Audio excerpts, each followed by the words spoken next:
Goeiedag manne, dit is meneer Oukamp. Welkom by Landbouwetenskappe graad 11. Ons het in die vorige 2 video's het ons bietjie gepraat oor grondkleur en eienskappe van grondkleur en wat spesifiek wat grondkleur vir ons kan sê oor grond. En ons het dit het ek vir jou mooi gewys wat jy moet merk in jou handboek en wat belangrik is in daardie gedeeltes. In die volgende gedeelte oor fisiese eienskappe van grond gaan ons bietjie praat oor grondtekstuur en ek het grondtekstuur ook opgedeel in 2 video's. So in die eerste video gaan ons net inleidend praat oor grondtekstuur en ons gaan 'n paar beskrywings gee en die invloed daarvan op eienskappe van grond.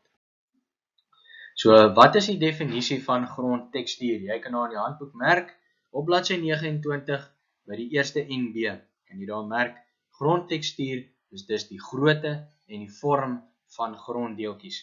So dit sê iets vir my oor die grootte en die vorm van gronddeeltjies. Jy kan daar ook merk, net bo dit waar daar staan die mineraalfraksie van grond, bestaan uit deeltjies van verskillende groottes en vorms. Wanneer 'n grond hoofsaaklik uit groter deeltjies bestaan, dan sê ons dit het 'n grouwe tekstuur. En wanneer grond uit kleiner deeltjies bestaan, dan sê ons dit het 'n fyn tekstuur. Dis in die volgende paragraaf wat jy dit onderstreep. Goed, ek wys hom hier vir jou, wanneer ons praat van sand of grys hier aan die heel linkerkant, dan is dit groot deeltjies en dan sê ons die tekstuur is grof. Sand gaan 'n grouwe tekstuur hê en heel aan die regterkant wanneer ons praat van klei, dit is baie kleiner deeltjies, dan sê ons dit het 'n fyn tekstuur. Hier is sommer net nog 'n voorstelling, wanneer ons groot deeltjies het, is dit grouwe tekstuur, wanneer ons kleiner deeltjies het, soos die klei wat net 'n kolletjie daar is, dan sê ons dit het 'n fyn tekstuur. Dan kan jy daar merk by deeltjie grootte, gronddeeltjies word volgens 'n grootte in verskillende groepe ingedeel en gevolglik word die grond geklassifiseer op grond van die grootte van die gronddeeltjies, met ander woorde die grondfraksie. Wat is die grondfraksie? Dit is die gronddeeltjies wat binne dieselfde grense van deeltjie grootte val. So as ek praat oor 'n grondfraksie van meer as 2 mm, dan sê ek al daardie grond word geklassifiseer as grys. Hoe weet ons wat is die grondfraksie? Ons bepaal dit deur grondontledings van die grond te laat doen. Dan word die grondfraksie bepaal en kan ek dan die tekstuur van die grond beskryf. Hier wys ek sommer vir jou die verskillende fraksies soos wat dit in jou handboek is. Jy hoef nie als hier te ken nie. Al wat ek wil hê, is jy merk sommer daar in jou handboek grys het 'n fraksie waar daar 'n deursnit van die deeltjies van meer as 2 mm is en klei is kleiner as 0.002 mm in deursnit. Hierso wys ek net sommer vir jou die verskillende soorte. Ons kry klei en leemgrond en sandgrond en dan iets soos byvoorbeeld grys. Grondtekstuur kan jy daarso merk is die enigste eienskap van grond wat nie deur die mens verander kan word nie. Ek gaan vir jou vra, wat is die enigste eienskap van grond in die kort vraag wat nie verander kan word nie? En dan skryf jy vir my daarso grondtekstuur. Ek wil hê jy moet vir my kyk daaronder aan bladsy 29. Daar staan die invloed van deeltjie grootte op grond en dit gaan gepaard met hierdie vraag. Bespreek die invloed van grondtekstuur op die volgende eienskappe van grond. Of ek kan vir jou vra, beskryf klei en of sandgrond ten opsigte van die volgende eienskappe. En daar is 'n klompie eienskappe wat jy baie mooi gaan moet luister, wat jy gaan moet beskryf. Die eerste een, die grondeienskappe onder aan bladsy 29, chemiese reaktiwiteit kan jy uitlos. En daardie hele gedeelte los jy dan uit. Ons begin by dreinering en deurligting. En hier wil ek hê jy moet baie mooi luister. Grond met 'n grouwe tekstuur, soos byvoorbeeld sandgrond, besit baie makroporee en min mikroporee. Hoekom is dit so? Omdat die deeltjies groter is. As jy gaan byvoorbeeld in 'n emmer 'n klomp bakstene gooi, gaan die lugspasies tussen die deeltjies baie groter wees as wat ek byvoorbeeld 'n klomp grond in daai emmers gooi. Die spasies tussen die gronddeeltjies gaan baie kleiner wees as wat ek byvoorbeeld bakstene ingegooi. So daar's meer makroporee in sandgrond wat 'n grouwer tekstuur is, wat groter deeltjies besit as wat daar byvoorbeeld mikroporee is. Dit veroorsaak dan dat beter waterinfiltrasie kan plaasvind, met ander woorde, beter dreinering. Hoe groter die deeltjies, die makroporee, hoe meer makroporee daar in die grond is, hoe beter gaan die grond gedreineer wees. Sandgrond, wat 'n growwe tekstuur het met baie makroporee en min mikroporee, gaan beter waterinfiltrasie hê en daarom beter dreinering. Die grond besit 'n groot lugvolume as gevolg van hierdie makroporee en goeie gaswisseling kan geskied tussen die atmosfeer en die grond. Koolstofdioksied beweeg uit die grond uit tot in die atmosfeer en suurstof beweeg van die atmosfeer af tot in die grond in. As gevolg van hierdie baie makroporee. En die grond is dus goed deurlig. Kleigrond met 'n fyn tekstuur gaan omgekeerd wees. So ek kan vir jou vra, bespreek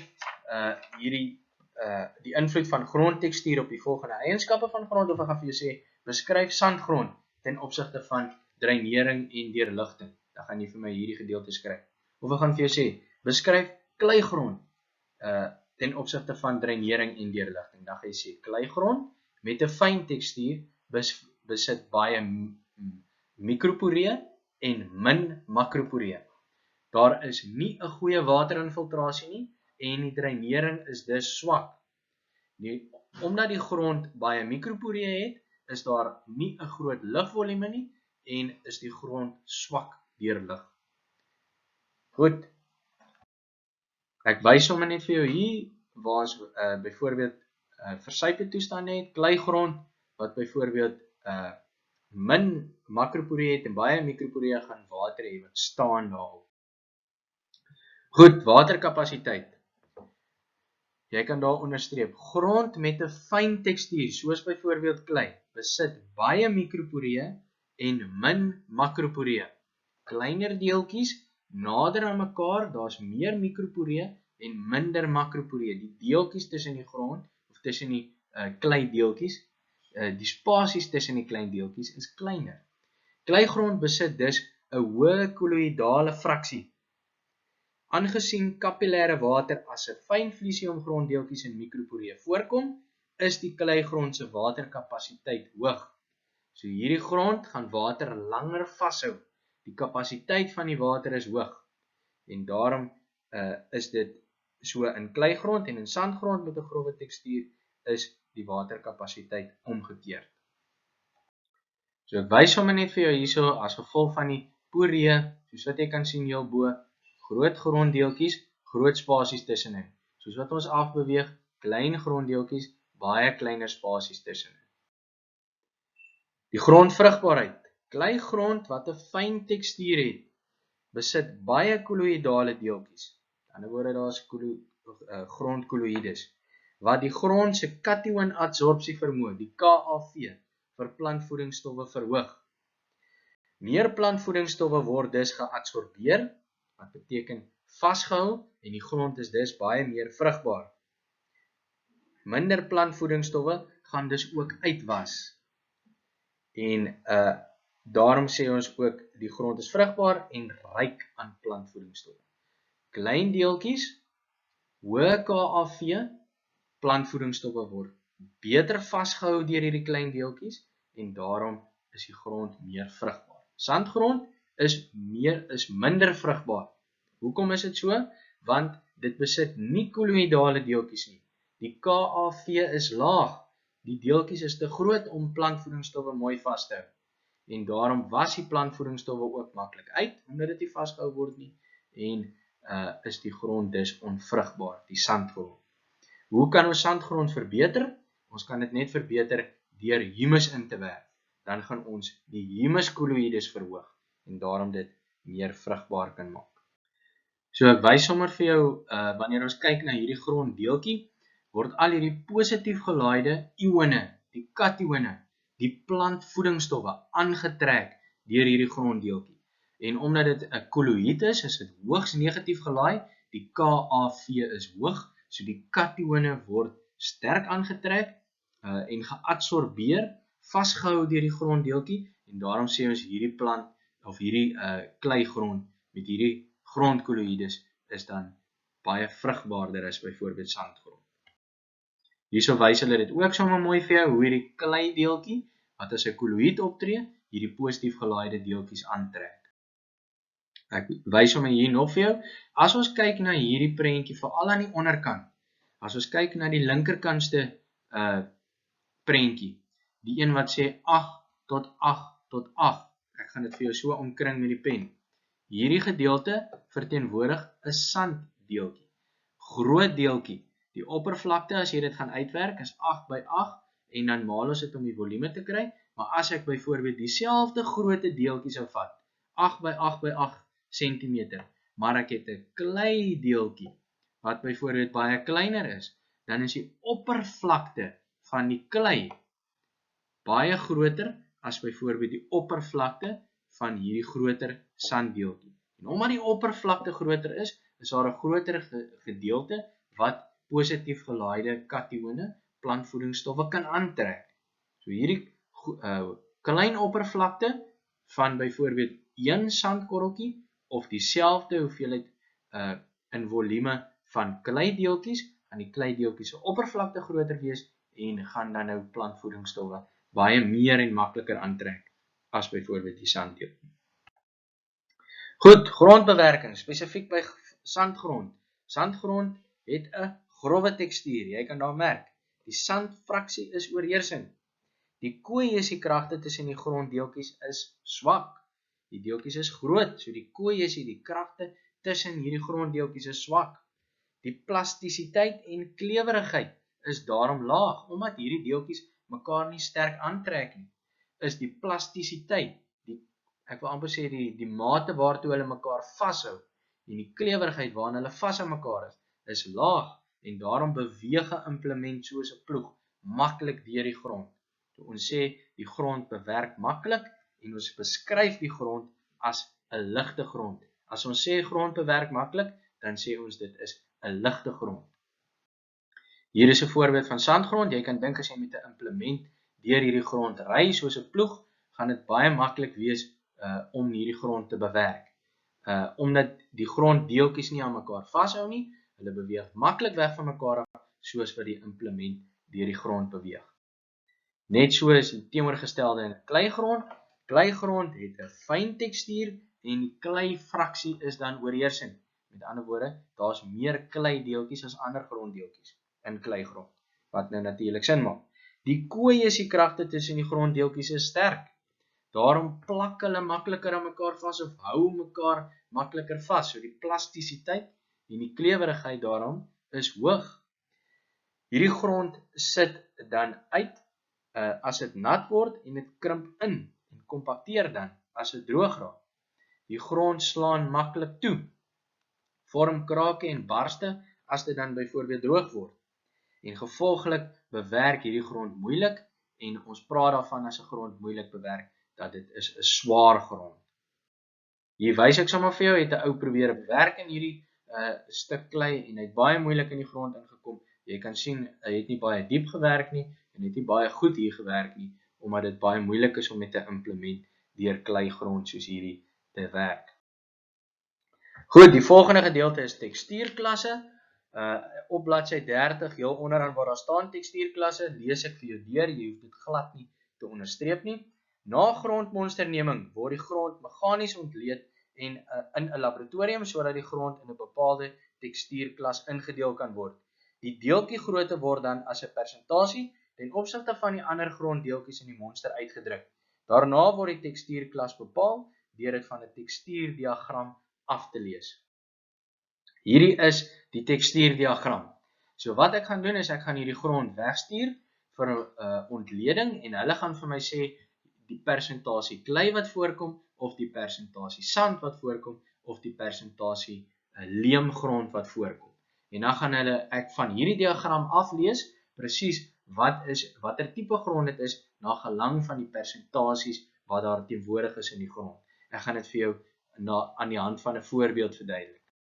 As ons byvoorbeeld kyk na hoe die ontleding gedoen word, dan gaan dit in hierdie tipe siwe gedoen word. So die grond gaan deur hierdie siwe gegooi word in die laboratorium, sodat ek byvoorbeeld kan sien hoe die verskillende tekstuurklasse is. Elke sif se grootte van die sif se gaatjies verskil.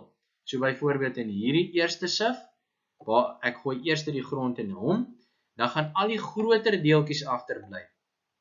Want die gaatjies is groot, so net die grootste deeltjies bly agter, die res van die grond gaan deurbeweeg. Dan val dit in hierdie sif, en al wat oorbly van hierdie sif is byvoorbeeld hierdie groote deeltjies. Die res is klein en kan deurval, tot by die heel onderste sif wat ons hier kry, van in hierdie heeltemal fyn grond, wat as klei dan bekend staan, gaan deurlaat. Die res van hierdie deeltjies gaan ons dan klassifiseer byvoorbeeld as sand, of as 'n growwe tekstuur.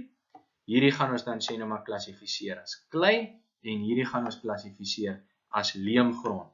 En elkeen van hierdie groepe gaan dan as 'n persentasie van die totale hoeveelheid uitgedruk word.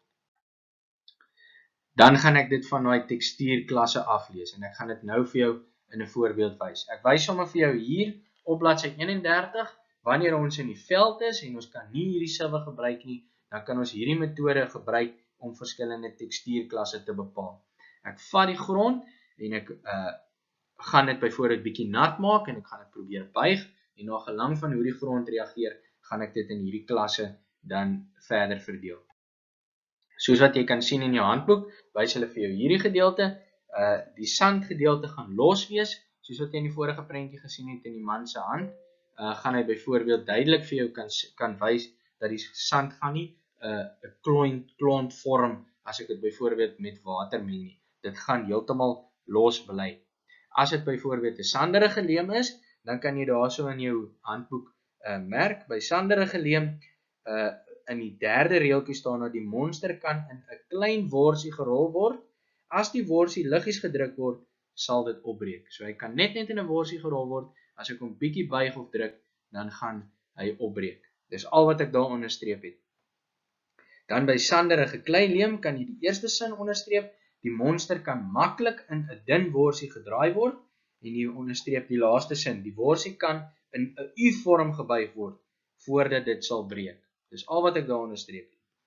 By kleileem onderstreep jy die tweede sinnetjie, die worsie kan in 'n stabiele U gebuig word.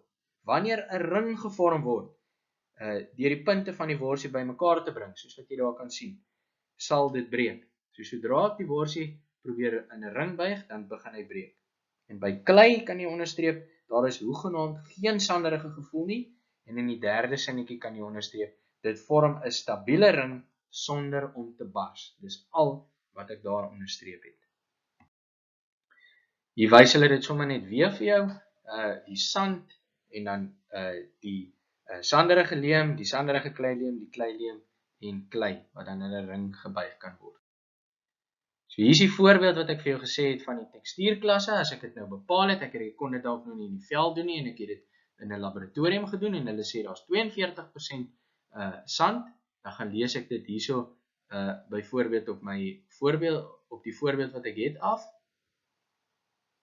Hier kan jy sien wat ek met die pen merk is die 42% sand, en dan is daar 35% silt wat hulle van praat. Dis hierdie een wat ons hierso het, en daar is dan byvoorbeeld in hierdie monster 23% klei getoets. Nou waar hierdie 3 punte bymekaar kom, in daardie blokkie is die beskrywing wat ek dan gee in hierdie tekstuurklas. So dit is 'n leemgrond as gevolg van hierdie voorbeeld wat ek hierso vir jou gegee het, en dan nou afgelees het van hierdie tekstuur diagram af. Jy hoef nie onderaan bladsy 30 die tekstuurdiagram te ken nie, jy moet hom net kan identifiseer. En al wat jy moet ken op bladsy 31 is dit wat ek vir jou nou laat onderstreep het. En net die goedjies wat ek gelees het op bladsy 31 wat jy onderstreep het, dis al wat jy hoef te ken. So dis die eerste gedeelte van grondtekstuur wat ons behandel het. Ons het nou behandel bladsy 29, bladsy 30 en bladsy 31. En as jy dit opsom, die gedeelte op bladsy 30 waar ons gepraat het oor die verskillende grondeienskappe en die beskrywing van grondtekstuur na gelang van daai eienskappe, moet jy dit baie goed ken. Soos wat jy sien, het ons als daar onderstreep, so jy moet dit baie goed ken. En dan op bladsy 30 jou onderaan by tekstuurklasse moet jy net kan identifiseer, Ek het dit net vir jou gewys hoe dit werk, sodat jy dit mooi kan verstaan. En dan op bladsy 31, net dit wat ek onderstreep het, kan jy doen. Jy hoef glad nie enigiets meer te ken by daardie werk nie. Goed, dan is dit die eerste gedeelte, is dan nou klaar van tekstuur, grondtekstuur. Ek gaan die volgende gedeelte, sal ek met jou in die volgende video dan behandel. Baie dankie!